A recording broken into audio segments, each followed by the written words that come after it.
In this video, we will discuss about the electrocardiogram. Electrocardiogram, which is shortly known as ECG. This is electrocardiogram. This electrocardiogram is shortly known as ECG. Now, what is this ECG? It is a graphic record of electric current. Graphic record of electric current produced by the excitation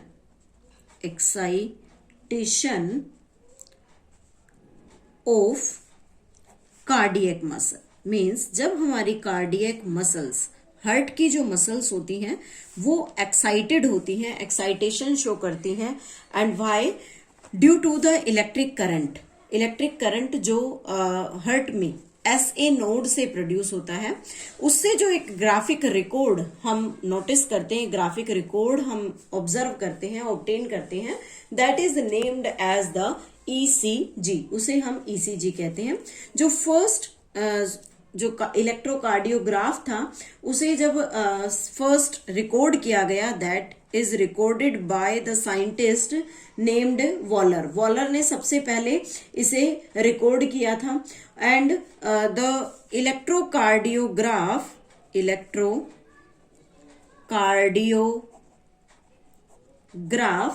is the instrument. It is the instrument used to record the changes. Means heart में होने वाले जो changes हैं उन्हें record करने के लिए जो इंस्ट्रूमेंट यूज करते हैं, that is named as electrocardiograph. अगर एक नॉर्मल ECG की बात करें, नॉर्मल ECG, उस नॉर्मल ECG में बेसिकली 3 वेव्स प्रेजेंट होती हैं. First is the P wave, second is a complex of 3, that is QRS wave. It is complex. And the next is the T wave. इस तरह से 3 waves हैं जिन्हें हमने यहाँ पर उसे लेटर के फॉर्म में आर्बिटरली सेलेक्ट किया है. And do not stand for any particular word, और इन पर्टिकुलर लेटर्स का कोई स्पेसिफिक वर्ड नहीं है. तो यहाँ पर हम तीनों को क्लासिफाई करते हैं कि ये तीनों वेव्स किस तरह से हार्ट की एक्टिविटीज को नोटिस करती. फर्स्ट आता है जैसे P वेव. P वेव क्या है? P वेव, अगर हम एक नॉर्मल इलेक्ट्रोकार्डियोग्राम ड्रॉ करें, then this is the slight small upward, then there is the small deflection downward and a high peak triangular, then again it get deflected downward, then it become a slight peak over this. This is the ECG where it is represented as P. This small deflection is Q, triangular form is R, and again the small deflection is S, then this is the T, and again the origination of the P wave. तो यहाँ हम discuss करते हैं कि कैसे हम इन waves को understand कर सकते हैं. So first of all the P wave, it is small upward. It is the small upward wave which shows the excitation, of atria का एक्साइटेशन शो करते हैं, या हम इसे एट्रिया डीपोलराइजेशन भी कह सकते हैं. This is the atria depolarization. जब एट्रिया का डीपोलराइजेशन होगा, then what will happen? The contraction of both atria. दोनों एट्रियम या ऑरिकल चैम्बर्स जो होते हैं वो कॉन्ट्रैक्ट करते हैं.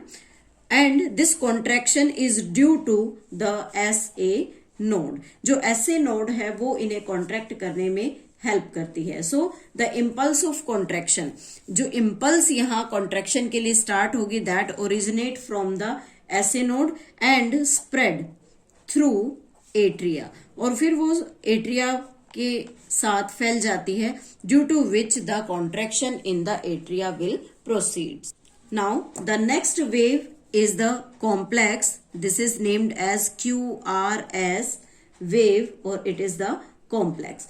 जो QRS वेव है ये fraction of second of P wave के बाद स्टार्ट होता है. It means it start after a fraction of second of P wave. P wave के जस्ट आफ्टर अ सेकेंड ये QRS कॉम्प्लेक्स स्टार्ट होता है. It is again small but it is downward deflection. इसे downward deflection कह सकते हैं. इस downward deflection को यहाँ हम Q लेटर से रिकॉग्नाइज करते हैं. देन अगेन एक कंटिन्यू अपराइट पीक बनती है. Continue upright and large peak जिसे यहाँ पर R से सिंबलाइज करेंगे. And the triangular wave then वो ट्रायंगुलर वेव की फॉर्म में अपना शेप क्रिएट करती है, एंडिंग एज डाउनवर्ड और अगेन डाउनवर्ड फॉर्म के अंदर आ जाती है और इस तरह से एक स्मॉल डिफ्लेक्शन शो करती है. This downward wave is named as the S. That shows ventricular depolarization. Ventricular depolarization means when the ventricles start contracting. जब ventricle contraction करना start करता है, then यहाँ जो contraction की impulse है, impulse of contraction that start from AV node.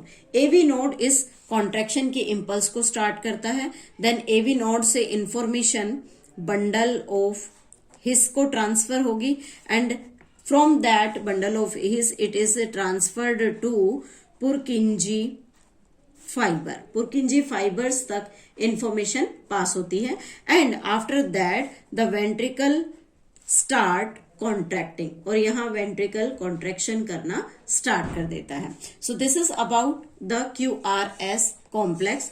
Now the third is the T waves. T wave. This T wave again it is a dome shaped. इसका जो shape होता है it is dome shaped and it shows ventricular repolarization. ये ventricular repolarization को यहाँ पर show करती है. It means अब यहाँ पर जो ventricle है वो relaxation की stage में प्रेजेंट होगा और इस रिलैक्सेशन की स्टेज में आने के बाद जो रिकवरी का पोटेंशियल वेंट्रिकल में जनरेट होता है उसी से टी वेव होती है. And it is the T wave marks the end of systole और ये कॉन्ट्रैक्शन के last phase that is systole को रिकॉग्नाइज करने में हेल्प करती है. Now if there is the deflection in these waves, then what will happen? First condition, if the enlargement of P wave, अगर P wave का enlargement है, then what it indicates? It indicates the enlargement of atria. ये atrium के enlargement को यहाँ पर show करेगा और ये प्रॉब्लम जनरली एथीरोस्क्लेरोसिस नाम की जो डिजीज है उसके अंदर सबसे ज्यादा ऑब्जर्व की जाती है. और यहाँ पर बेसिकली ये एनलार्जमेंट क्यों होता है? Due to inflammation in atria में इन्फ्लामेशन है as well as AV node के अंदर इन्फ्लामेशन होता है, इसलिए जो पी वेव है उसका एनलार्जमेंट होता है. Second, if change in QR, enlarged QR that show myocardial infarction. उस पेशेंट को मायोकार्डियल इन्फ्रैक्शन की प्रॉब्लम है और चेंजेस में Q और R के लेवल में चेंज हो सकता है, S एंड T के इंटरवल के अंदर भी चेंज हो सकता है। और दोनों प्रॉब्लम्स जो है वो मायोकार्डियल इन्फ्रैक्शन को शो करती हैं, जहां पर muscles receive insufficient oxygen, muscle जो है वो इनसफिशिएंट ऑक्सीजन को रिसीव करती है और उसी की वजह से जो पर्सन है उसकी बॉडी में मायोकार्डियल इन्फ्रैक्शन होता है। And the third defect in the T wave means when the T wave get flat, then again the atherosclerosis problem will occur, and if it is elevated, यहां अगर flat होती है तो atherosclerosis की problem create होगी, means person insufficient oxygen को gain करेगा, heart की मसल्स को इनसफिशिएंट ऑक्सीजन सप्लाई होगी। और अगर ये एलिवेट कर जाती है, अगर एलिवेटेड होती है, तो बॉडी में पोटेशियम का जो लेवल होता है, पोटेशियम आयन का level, it become increased, body में पोटेशियम लेवल जो है वो इंक्रीज हो जाएगा। तो ओवरऑल हम इस ईसीजी ग्राफ को ऑब्जर्व करके, इस ईसीजी ग्राफ की रिकॉर्डिंग से हम एक accurate information about our heart हम यहाँ पर कवर कर सकते हैं। और इस हार्ट में जो इंफॉर्मेशन हम एक्यूरेटली नोटिस करते हैं, that is due to the ECG. It is the great diagnostic value in cardiac disease.